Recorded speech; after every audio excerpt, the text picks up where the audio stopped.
প্রিয় শিক্ষার্থী, আশা করি সবাই ভালো আছেন। আমরা আজকে করব সপ্তম শ্রেণীর অনুসরণী 1.2 এর 10 নম্বরের এই অঙ্কটা করব। এটা আমাদের পর্ব 2। আমি অনুসরণী 1.1 সেগুলোও দিয়েছি, সেই 1.1 অঙ্কগুলোর সমাধান দিয়েছি। 1.2 এর 1 থেকে 9 বহু নির্বাচনে যে আছে 10টা, সেগুলোরও 9টা সেগুলোরও সমাধান করে দিয়েছি। এখন আমরা 10 নম্বর অঙ্কটা শুরু করব। তো 10 নম্বর অঙ্কটা এটা একটা সৃজনশীল। আপনারা জানেন সৃজনশীলে 3টা অঙ্ক থাকে, একটা সৃজনশীলে 3টা পার্ট থাকে, ক খ গ দেয়া। তো 3টা অঙ্কের জন্য প্রথমটা থেকে 2 মার্ক, পরে 2টা 4 4 8, মোট 10 নম্বরের একটা সৃজনশীল। আচ্ছা, আমরা এখন এখানে বলা আছে একজন কৃষক বাগান করার জন্য 595টি চারা গাছ কিনে আনেন। প্রত্যেকটি চারা গাছের মূল্য 12 টাকা। চারা গাছগুলো কিনতে তার কত খরচ হয়েছে? ক নম্বর প্রশ্ন হলো চারা গাছগুলো কিনতে তার কত খরচ হয়েছে। খ নম্বর প্রশ্নটা হলো বাগানে প্রত্যেক সারিতে সমান সংখ্যক গাছ লাগানোর পর কয়টি চারা গাছ অবশিষ্ট থাকবে। গ নম্বর প্রশ্নটা হলো খরচের টাকার সংখ্যা ও চারা গাছের সংখ্যার বিয়োগফলের সাথে কোন ক্ষুদ্রতম সংখ্যা যোগ করলে যোগফল একটি পূর্ণবর্গ সংখ্যা হবে। এখানে আমরা প্রথম অঙ্কটা ক নম্বরটা সমাধান করব। সমাধান বলা আছে চারা গাছগুলো কিনতে তার কত টাকা খরচ হয়েছে। মানে চারা গাছ কিনছে কয়টা, মোট চারা গাছ কয়টা? 595টা। আর প্রতিটার দাম কত? 12 টাকা। তাহলে আমরা লিখব মোট চারা গাছ কিনলো কৃষক বাগান করার জন্য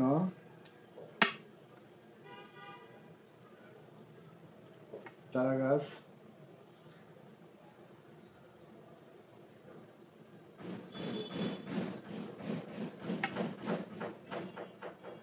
কিনলো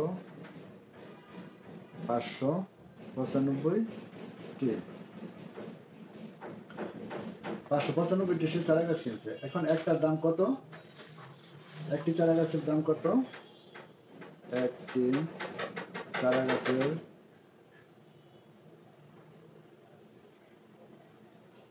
দাম 12 টাকা।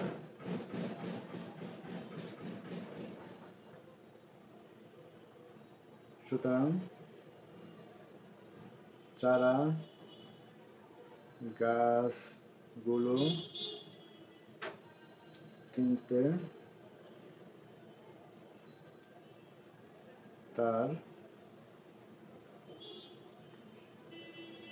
খরচ হবে 595 গুণ 12 ব্র্যাকেট দিয়ে টাকা। এটার গুণটা আমরা এখানে করব। 595 গুণ হলো 12, 5 দুগুণে 10 শূন্য, হাতে থাকে 1, 9 দুগুণে 18, একে 19, 9 হাতে থাকে 1, 5 দুগুণে 10 আর একে 11। এটার কাছে সেখানে এটার কাছে 5 ওকে 5, 9 ওকে 9, 5 ওকে 5, 0, 9 5 14 4, হাতে থাকে 1, 9 কে 10 আর একে 1, হাতে থাকে 1, 5 একে 6 আর একে 7, 7,140 টাকা। 7,140 টাকা। এটা আমরা উত্তর পেয়ে গেলাম, 7,140 টাকা। আপনারা চাইলে উত্তরের এখান দিয়ে এভাবেও লিখতে পারেন যে চারা গাছগুলো কিনতে তার খরচ হয়েছে এত টাকা। তার এটা উত্তর হিসেবে লিখতে পারেন, অথবা সংক্ষেপে এটুকু লিখলেও চলবে। আচ্ছা, এরপরে এটা আমরা খ নম্বরে যাব।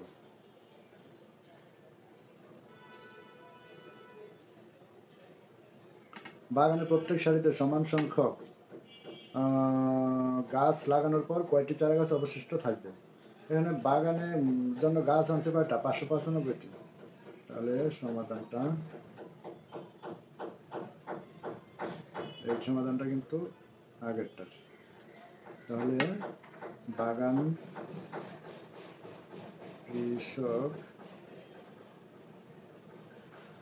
বাগান করার জন্য গাছ কিনল 595টি। এখন এটার বর্গমূল করব। 595কে ভাগ প্রক্রিয়ায়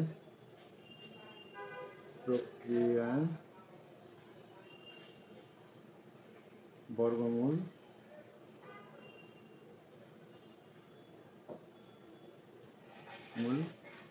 করি। এখন বর্গমূলটা এখানে করব 595। এখানে আছে প্রথমে 5, তাহলে 5-এর আমরা এমন সংখ্যা নেব যার বর্গ করলে 5-এর বেশি হবে না। আমরা সহজে এখানে বুঝি যে 2 নিলে 2 গুণে 4 হয়, বিয়োগ করলে থাকে 1। 1-এর দ্বিগুণ কত হবে? 2, সরি 2-এর দ্বিগুণ কত হবে? 4। 2-এর দ্বিগুণ 4। 4 তো এটার ভিতরে যাবে না, উপরে থেকে এটা সংখ্যা যা জোড়া যেটা আছে এটা নামাইলাম 95। এখন হলো 195। এখন আমরা এটাকে কত দিতে পারবো? যদি 4 বার দিই, 4 প্রায় কাছাকাছি। 5 বার দিলে আবার 5 45-এ 225 হয়ে যায়, তাহলে মানে এটা বেশি হয়ে যাবে। তাই আমরা 4 বার দিতে পারবো। 4 4 16 6, হাতে থাকে 1। 4 4 16 1 17 7, হাতে থাকে হাতে থাকবে 1। তাহলে এই 1-এর 1 এখানে নামিয়ে দিলাম। এখন বিয়োগ করব 15। 15 থেকে 6 গেলে থাকবে কত? 9। 15 থেকে 6 গেলে থাকবে 9। আর আছে কত? হাতে আছে 1, 7 রেখে 8। এই 9 থেকে 8 গেলে থাকে কত? 1। তাহলে আমরা এখান দিয়ে লিখব, যেহেতু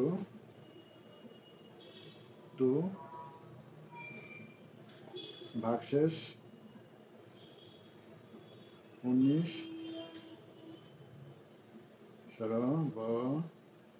অবশিষ্ট, সুতরাং 19টি চারা গাছ অবশিষ্ট, সুতরাং 19টি চারা গাছ অবশিষ্ট থাকবে।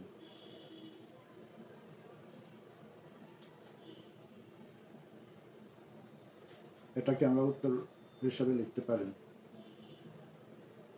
উত্তর 19টি, এটা আমরা উত্তর হিসাবে এখানে লিখতে পারি। আচ্ছা, এরপরে পরের অঙ্কটা আছে কি? খরচের টাকার সংখ্যা ও চারা গাছের সংখ্যার বিয়োগ ফলের সাথে কোন ক্ষুদ্রতম সংখ্যা যোগ করলে যোগফল একটি পূর্ণবর্গ সংখ্যা হবে? তাহলে এটা হলো গ নাম্বার। ক নং হতে পাই খরচের টাকা ক নম্বরের খরচের টাকা কত? 7140।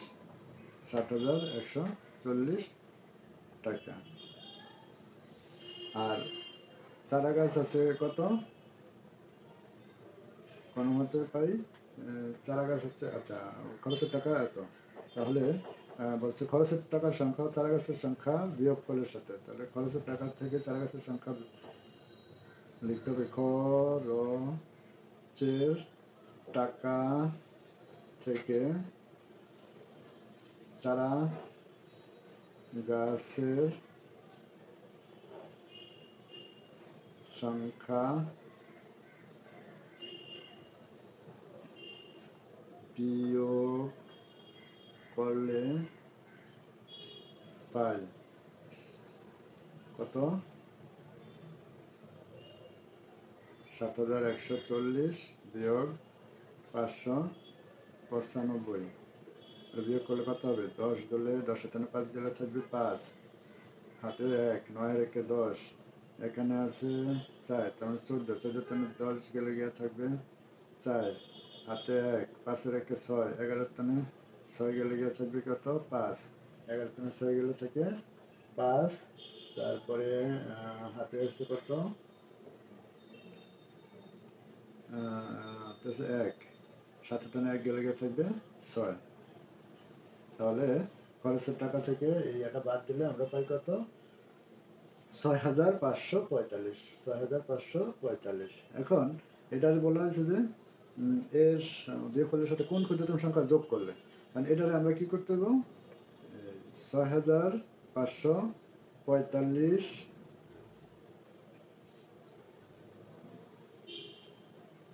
এর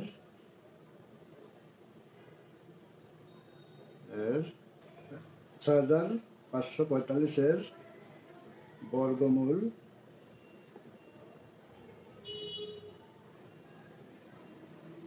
ভাগ প্রক্রিয়ায়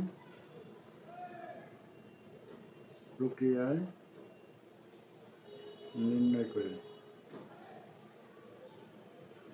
করি। এখন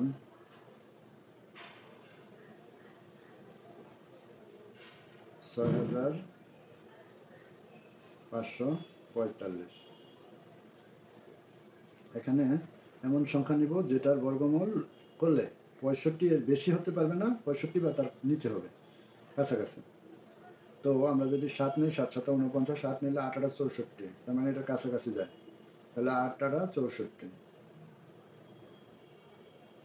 বিয়োগ করলে থাকে কত? 1। 8 এর এটারে দ্বিগুণ করতে হবে, এটার দ্বিগুণ, এটার হবে 2 গুণ। 8 এর দ্বিগুণ হলো কত? 16।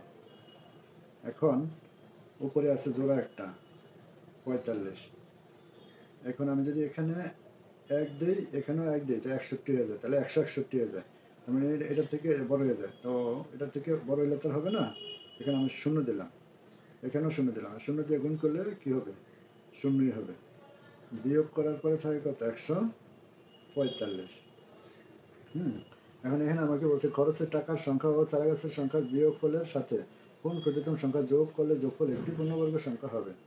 তা যেহেতু এটা শেষে রয়ে গেছে কত? 145 রয়ে গেছে, তার মানে এই সংখ্যাটা পূর্ণবর্গ নয়। এখন আমরা লিখব যেহেতু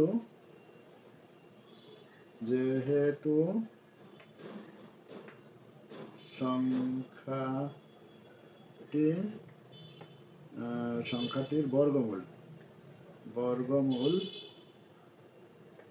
নির্ণয় করার সময় ভাগশেষ 145 আছে, তাই সংখ্যাটি পূর্ণবর্গ নয়।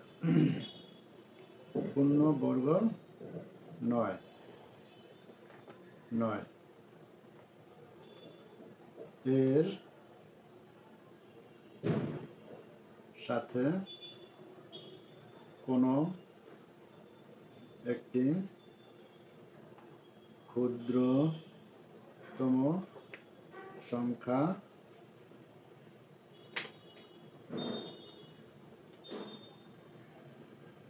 যোগ করলে সংখ্যাটি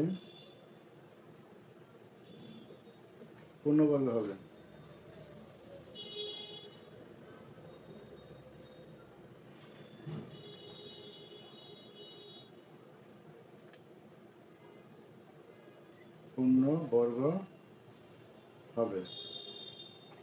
তখন এর বর্গমূল হবে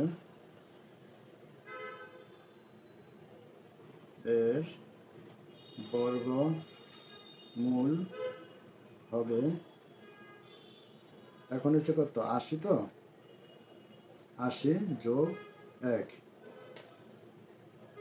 81।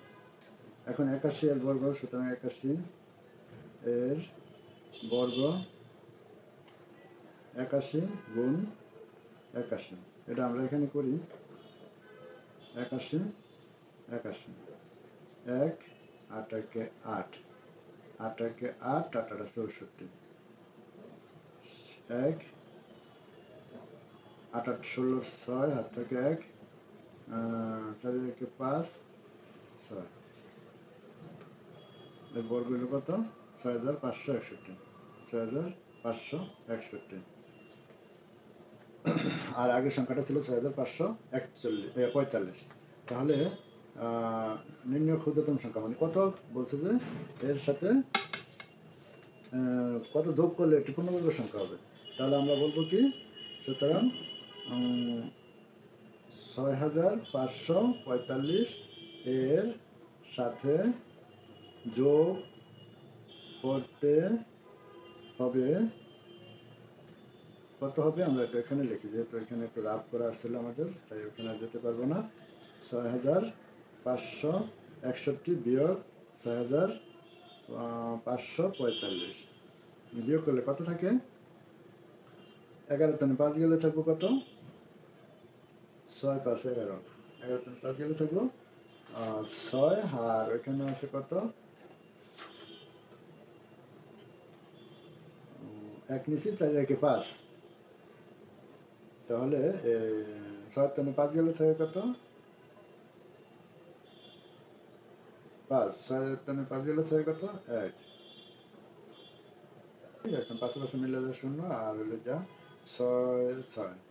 আচ্ছা, যেহেতু এই নির্ণয় ক্ষুদ্রতম সংখ্যা, তাহলে লিখবো আমরা নির্ণয়